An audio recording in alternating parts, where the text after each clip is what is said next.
पूर्णज्ञं परमार्थमार्गवरदं सर्वज्ञपीठासनं संसारार्णवरारकं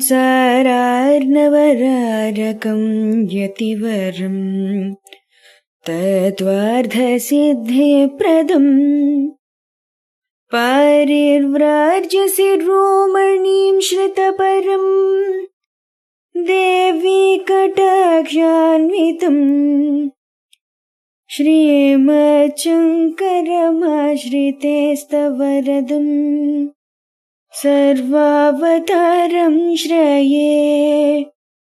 श्रीमच्छङ्करमाश्रितेस्तवरदं सर्वावतारं श्रये।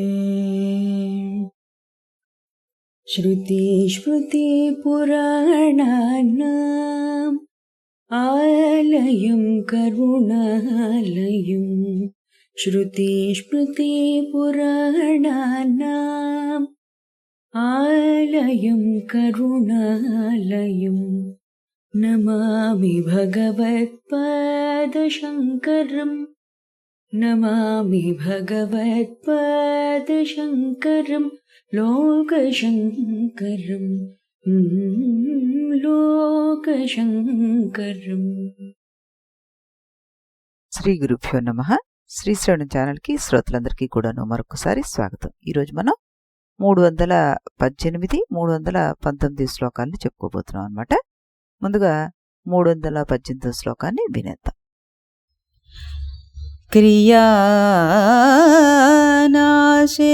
భవేత్ చింతా నాశోస్మాత్ వాసనాక్షయః వాసనా ప్రక్షయో మోక్షః సజీవన్ముక్తిరిష్యతే. ఇప్పుడు దీని ప్రతిపదార్థ తాత్పర్యాల్ని తెలుసుకుందాం మనం. క్రియానాశే అనవసర కర్మ ప్రవాహం నిలిచినప్పుడు భవేత్ కలుగుతుంది. ఏమిటి? చింతానాశ ఆలోచనల క్షయం, అస్మాత్ దానివల్ల, వాసనాక్షయ వాసనల నాశనం అవుతుంది, వాసన ప్రక్షయ అంటే వాసనలు పూర్తిగా తొలగిపోవడం, మోక్ష మోక్షము, సా అదే జీవన్ముక్తి జీవించి ఉండగా కలిగే ముక్తి, ఇష్యతే శాస్త్రజ్ఞుల చేత ఇది అంగీకరించబడింది అంటూ మనం అర్థం చేసుకోవచ్చు అనమాట. ఇక్కడ అనవసర కర్మ ప్రవాహం తగ్గితే మనస్సులో ఆలోచనల ప్రవాహం తగ్గిపోతుంది. ఆలోచనలు తగ్గిన కొద్దీ వాసనలు క్షీణిస్తాయి. వాసనలు పూర్తిగా నశించిన స్థితే మోక్షం అంటారు. ఇదే జీవన్ముక్తి. ఇక్కడ మనం ఎలా అర్థం చేసుకోవాలి అంటే, ఈయన శంకర భగవత్పాదుల వారు సాధన క్రమాన్ని తెలియజేస్తున్నారు ఇక్కడ మనకి. శంకరాచార్యుల వారు క్రియ, దాని నుంచి చింత, దాని నుంచి వాసన, దాని నుంచి బంధం అంటూ ఈ క్రమాన్ని తిరగమార్చి విముక్తిని పొందాలి అంటున్నారు. అనవసరపు క్రియలు తగ్గించాలి, దాంతో మనసు ప్రశాంతం అవుతుంది. ప్రశాంతమైన మనస్సులో వాసనలు క్రమంగా క్షీణిస్తాయి. వాసనాక్షయమే జీవన్ముక్తి యొక్క లక్షణం. ఇక్కడ క్రియానాశనం అంటే నిత్యకర్మలను వదిలేయడం అని కాదు, అహంకార మమకారాలతో కూడినటువంటి వాసనలు పెంచే అనవసర వ్యాపారాలను తగ్గించాలి అని మనం అర్థం చేసుకోవాలన్నమాట. ఇకపోతే ఇందులో మనకి సాధనలో అత్యంత ఆచరణాత్మకమైన విషయం ఇందులో ఉందన్నమాట. మనం చాలాసార్లు అనుకుంటాం కదా, నా మనస్సు చాలా చంచలంగా ఉంది. శంకర్లు వారు అడుగుతున్నారు, మనస్సు ఎందుకు చంచలంగా ఉందో ఆలోచించండి. ఎందుకంటే ఎక్కువ బయటకు పరిగెడుతుంది. అది ఎక్కువ మాటలు, ఎక్కువ పనులు, ఎక్కువ కోరికలు, ఎక్కువ పోలికలు, ఎక్కువ ఆందోళనలు, ఇవన్నీ కలిసి మనస్సులో అనేక చింతలను సృష్టిస్తున్నాయి. ఈ చింతలు మళ్ళీ మళ్ళీ కొత్త వాసనలు సృష్టిస్తాయి కదా. ఇది ఒక చక్రంలాగా కొనసాగిపోతుంది. అందుకే సాధకుడు ముందుగా తన జీవితాన్ని సరళీకరించుకోవాలి. శరీరం చేసే ప్రతి పని తగ్గించమని కాదు, అక్కడ అవసరం లేని పనులు, అవసరం లేని మాటలు, అవసరం లేని ఆలోచనలు తగ్గించాలి. అప్పుడు మనస్సు స్వయంగా అంతర్ముఖం అవుతుంది. వాసనలు క్రమంగా బలహీనపడతాయి. చివరికి మనస్సు బ్రహ్మనిష్టలో స్థిరపడిపోతుందన్నమాట. భగవద్గీతలో మనకు శ్లోకం చెప్తారు, విహాయ కామాన్యః సర్వాన్ పుమాంశ్చరతి నిస్పృహః నిర్మమో నిరహంకారః స శాంతిమధిగచ్చతి అంటారు. మహానుభావుడు శ్రీకృష్ణ పరమాత్మ. ఇహ సర్వాన్ కామాన్ విహాయ నిస్పృహ నిర్మమ నిరహంకార చరతి సహ శాంతిమధిగచ్చతి అని అర్థం చేసుకుంటే మనం సమస్త కోరికలను విడిచి మమకారాహంకార రహితుడై జీవించేవాడే నిజమైన శాంతిని పొందుతాడు అంటూ ఆయన చెప్తున్నారన్నమాట. వాసనాక్షయమే శాంతికి, శాంతే మోక్షానికి దారితీస్తుందని గీత బోధిస్తుంది మనకి. అందుకే కఠోపనిషత్తు మనకేం చెప్తుందంటే, యదా సర్వే ప్రముచ్యంతే కామాయే అస్య హృది శ్రితాః అత మర్త్యోమృతో భవత్యత్ర బ్రహ్మ సమశ్నుతే మనకి ఉపదేశిస్తుంది. యదా అస్య హృది శ్రితాః సర్వే కామాః ప్రముచ్యంతే అథ మర్త్యః అమృతః భవతి. హృదయంలోని సమస్త కామాలు నశించినప్పుడు మానవుడు అమృతత్వాన్నే పొందుతాడు అంటూ శృతివాక్యం మనకి ఉపనిషత్తు ప్రకటిస్తోందనమాట.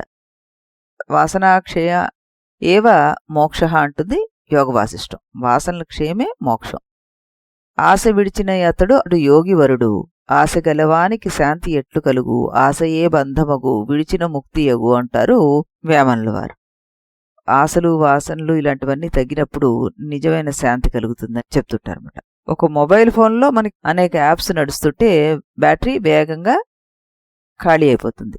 అవసరం లేని యాప్లన్నీ మూసేస్తే ఇది అతివేగంగా పనిచేస్తుంది. బ్యాటరీ కూడా ఎక్కువసేపు ఉంటుంది. మనస్సు కూడా అంతే.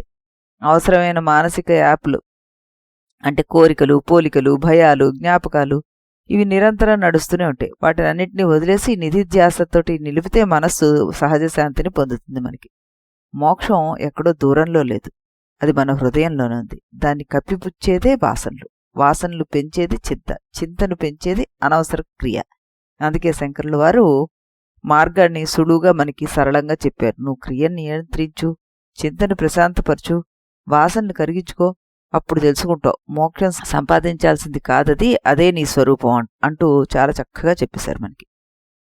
అద్వైత సాధనలో అంతర్గత మనోవిజ్ఞానాన్ని అద్భుతంగా వివరిస్తుంది మన సనాతన ధర్మం. బంధానికి మూలం వాసనలు, వాసనలకు బలం చింత, చింతకు కారణం అవసరమైన బాహ్య వ్యాపారం. అందువల్ల సాధకుడు ముందుగా తన జీవితాన్ని శమదమ ఉపరతి వంటి సాధనాలతో క్రమబద్ధం చేసుకోవాలి.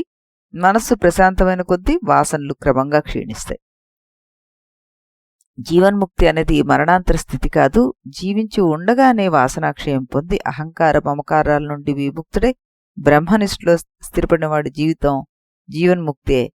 కాబట్టే ఈ శ్లోకం నిజంగా ప్రతి సాధకుడికి కూడాను స్పష్టమైన మార్గపటం లాంటిది. క్రియా నియమనము, చింత శమనము, వాసన క్షయము, జీవనం ముక్తి. ఈ రకంగా మనం ఈ శ్లోకాన్ని అర్థం చేసుకోవచ్చు అనమాట. ఇప్పుడు మరో శ్లోకాన్ని కూడాను మనం వినేద్దాం. సద్వాసనా స్ఫూర్తి విజృంభణే సతి అసౌ విలీనా త్వహమాదివాసనా అతి ప్రకృష్టాప్యరుడ ప్రభాయాం విలీయతే సాధు యథాతమిశ్రా. ఇప్పుడు దీని ప్రతిపదార్థాన్ని చూద్దాం మనం. ఇక్కడ ఏం చెప్తున్నారు మనకి ఈ ప్రతిపదార్థంలో అంటే, సద్వాసన బ్రహ్మభావన ఆత్మనిష్ట రూపమైన శుభవాసన అని అర్థం చేసుకోవాలి.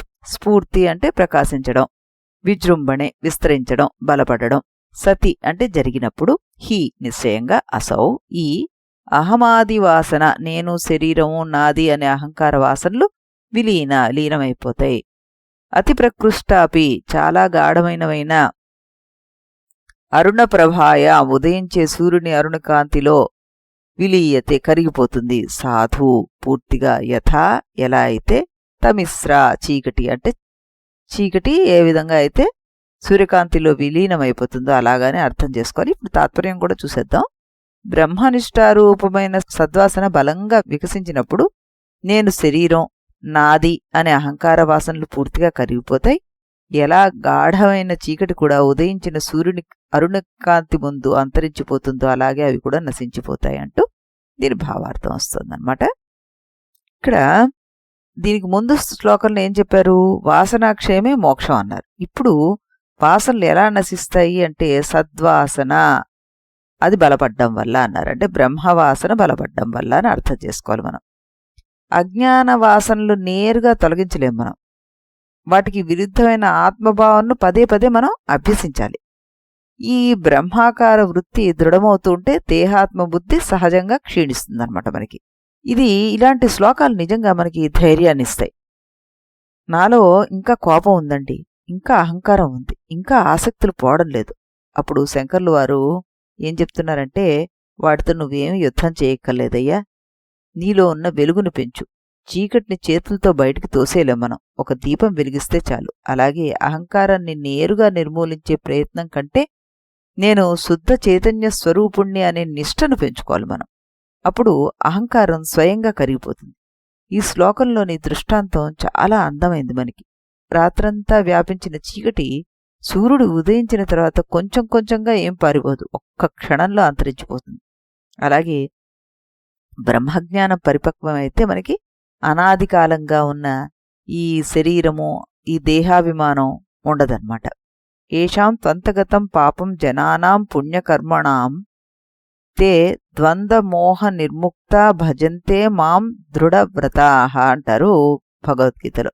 ఏషాం అంతగతం పాపం తే ద్వంద్వమోహ నిర్ముక్తాః దృఢవ్రతాః మాం భజంతే అని దీని అన్వయం చెప్పుకుంటే మనం పాపవాసనలు క్షీణించిన వారు ద్వంద్వమోహాన్ని దాటి దృఢనిష్టతోటి పరమాత్మను అనుభవిస్తారు అంటూ ఇందులో మనం చెప్పుకోవచ్చు అనమాట. సద్వాసన బలపడితే దుష్టవాసనలు క్షీణిస్తాయని మనం అనుకున్నాం కదా, ఇది కూడా అంతే.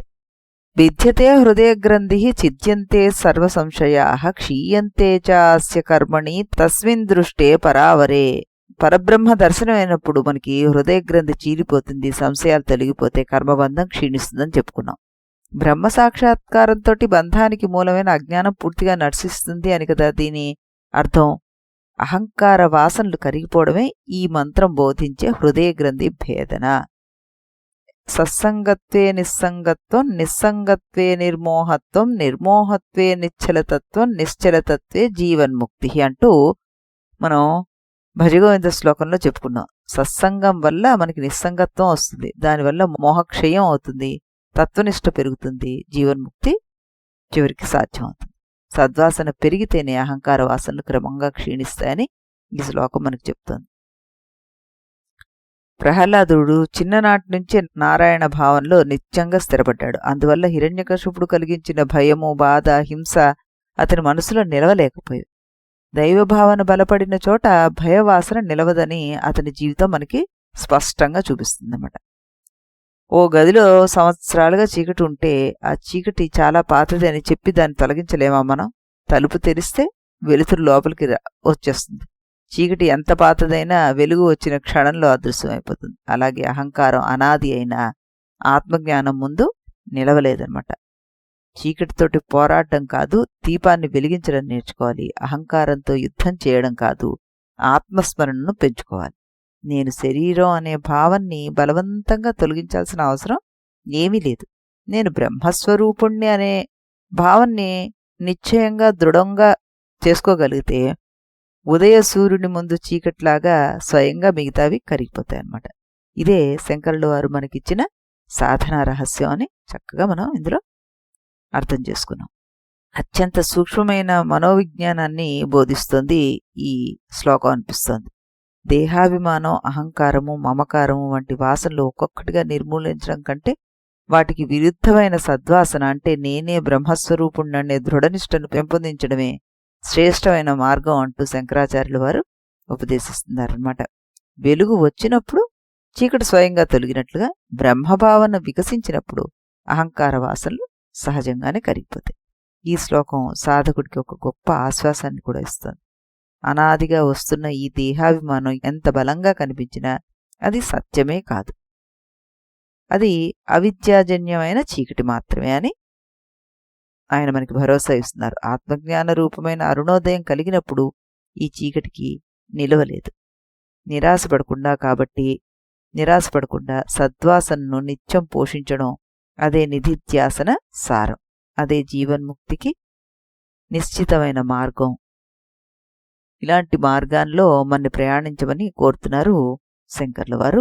ఆ మహానుభావునికి మరొకసారి ప్రణామాలు అర్పిస్తూ మనం మళ్ళీ రేపు ఇదే సమయానికి ఇదే ఛానల్లో మరో 2 శ్లోకాలతో కలుద్దాం. అంతవరకు సెలవు. इति गुरुवाक्यम् इति गुरुवाक्यम् विधि वेदान्तं विदितारकमिति ब्रह्ममु इति गुरुवाक्यं विधि वेदान्तं विदितारकमिति ब्रह्ममु ఇది మొదలిది నడుమిది తొది తెలిసిన వాడేవాడుగా ఇది మొదలిది నడుమిది తొది తెలిసిన వాడేవాడుగా